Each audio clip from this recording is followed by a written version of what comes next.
Welcome student, আমরা করছি class 3 এই ক্লাস 12 এর কেমিস্টার 3 সমাধান। দেখো, বন্ধনকণির সঠিক ক্রমটি হলো, এখানে যেগুলো রয়েছে আমরা জানি গ্রুপ এর উপর থেকে নিচে তড়িৎ ঋণাত্মকতা হ্রাস পায়, ফলে বন্ধন ক্রমশ হ্রাস পায়।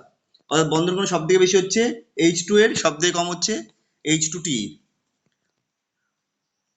পরেরটা কি বলেছে, একটা বিক্রিয়া ই আর এফটা বের করতে বলেছে। এখানে ই হচ্ছে HBr,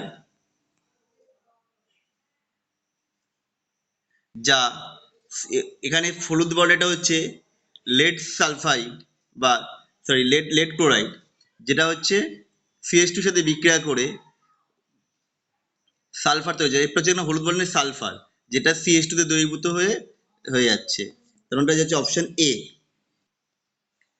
ইলেকট্রন গ্রহণ এনথালপি কার সব থেকে বেশি? এটা হচ্ছে ক্লোরিনের। ফ্লোরিনের সব থেকে বেশি হওয়া উচিত ছিল, কিন্তু আকার ছোট হওয়ার জন্য আগত ইলেকট্রনটা কক্ষস্থিত ইলেকট্রনের সাথে বিকর্ষণ ঘটে, সেই জন্য ওর ইলেকট্রন এনথালপির মান বেশি ঋণাত্মক হতে পারে না, ক্লোরিনের মতো হতে পারে না। পরের কোশ্চেন দেখো, নোবেল গ্যাসগুলির মধ্যে Xc বিভিন্ন যৌগ গঠন করে। অবশ্যই সঠিক এটা। XCFCC আদ্য বিশ্লেষণে XcOF4 ও XcO3 এবং সম্পূর্ণ আদ্য XcO2F2 উৎপন্ন হয়। এই বিবৃতিটা ভুল, তার মানে আমাদের হয়ে যাবে এটা অপশন বি, এক সত্য কিন্তু বিবৃতি 2 মিথ্যা। নিচের কোন যৌগটি SN2 ক্রিয়া কৌশলে নিষ্ক্রিয় থাকে? এটা যে অপশন সি, কারণ এখানে ব্যাক সাইড অ্যাটাক করার মতো জায়গা নেই। এখানে কি করে অ্যাটাক করবে? ব্রোমিনের দিক থেকে উল্টো দিক থেকে কার্বন, যেটা কার্বনে ব্রোমিন যুক্ত হয়, যার ব্যাক সাইড অ্যাটাক করার জায়গা না থাকে, এটা নিষ্ক্রিয় থাকবে। পরে কোশ্চেন বলেছে কোন বিক্রিয়াতে অ্যালকিল হ্যালাইড প্রস্তুত করা হয়?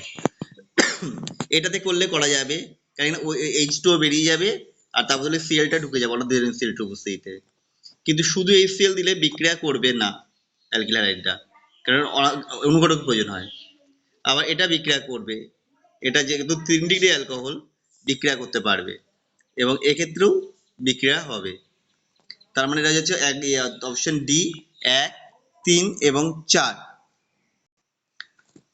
পরেরটা বিক্রিয়াতে পদার্থ করেছে। এখানে যেটা বিক্রিয়া পদার্থ রয়েছে সেটা এটা হওয়া উচিত ছিল HBr এর জন্য, এখানটায় ব্রোমিনটা ঢোকা উচিত ছিল, এখানটায় ব্রোমিনটা ঢোকা উচিত ছিল, কারণ এটা মার্কনি কম্পাউন্ডেশন এখানে হয়। কিন্তু এই কার্বোক্যাটায়ন যখন তৈরি হবে, ফার্স্ট যখন এখানে H3 যুক্ত হলো, H+ যখন যুক্ত হয়ে গেল, তখন এখান থেকে একটা H রিঅ্যারেঞ্জমেন্ট বিক্রিয়ার মাধ্যমে এখানটায় শিফট করে যাবে, তার ফলে এটা আলটিমেট বিক্রিয়া তৈরি হবে অপশন বি।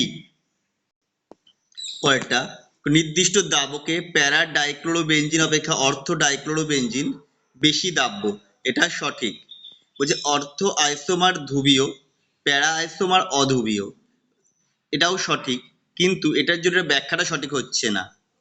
ঠিক আছে, তাই এ আর উভয় সঠিক, কিন্তু আর এর সঠিক ব্যাখ্যা নয়। এটা যাচ্ছে অপশন বি। পরের কোশ্চেন, ডিডিটি সম্পর্কে কোনটি বক্তব্যটি সঠিক নয়?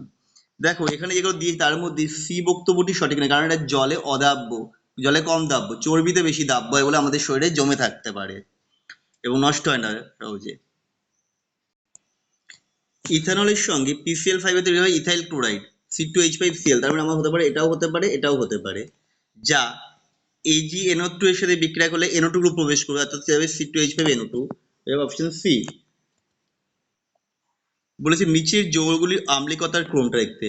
এখানে যেগুলো দিয়েছে তার মধ্যে দেখো, এখানটা NO2 গ্রুপ থাকার জন্য এটার সব থেকে বেশি আম্লিক, এটা 1 নম্বরে ফার্স্টে যাবে, 2 ফার্স্টে, তারপরে যাবে হচ্ছে ফেনল, এটা 1, 2, 1, তারপরে যাবে 4, তারপরে হবে 3, কারণ OMe গ্রুপটার জন্য ওই OG গ্রুপের মানে H+ আয়ন ছাড়ার প্রবণতাটা কমে যাবে, গ্রুপে ইলেকট্রনের অ্যাবিলিটি বেড়ে যায়। তাহলে এটা অপশন হয়ে যাবে 2, 1, 4, 3। 24 লাস্ট কোশ্চেন আজকে, ফেনলের থেকে ইথাইল ফিনাইল ইথার তৈরি করছে, এই বিক্রিয়াতে বিকারক কোনটা ব্যবহার করা হবে? এই বিক্রিয়াতে বিকারক হিসেবে ব্যবহার করা হয় NaOH এবং C2H5Br। এটা করলেই তৈরি হয়ে যাবে, মানে NaOH করলে তৈরি হবে ONa, তারপরে C2H5Br দিলে পরে NaBr বেরিয়ে যাবে, C2H5টা ঢুকে যাবে, অর্থাৎ এটা হয়ে যাবে অপশন বি। আমাদের ভিডিও তোমাদের কেমন লাগলো কমেন্ট করে জানিও। আবার দেখা হবে নেক্সট ভিডিওতে।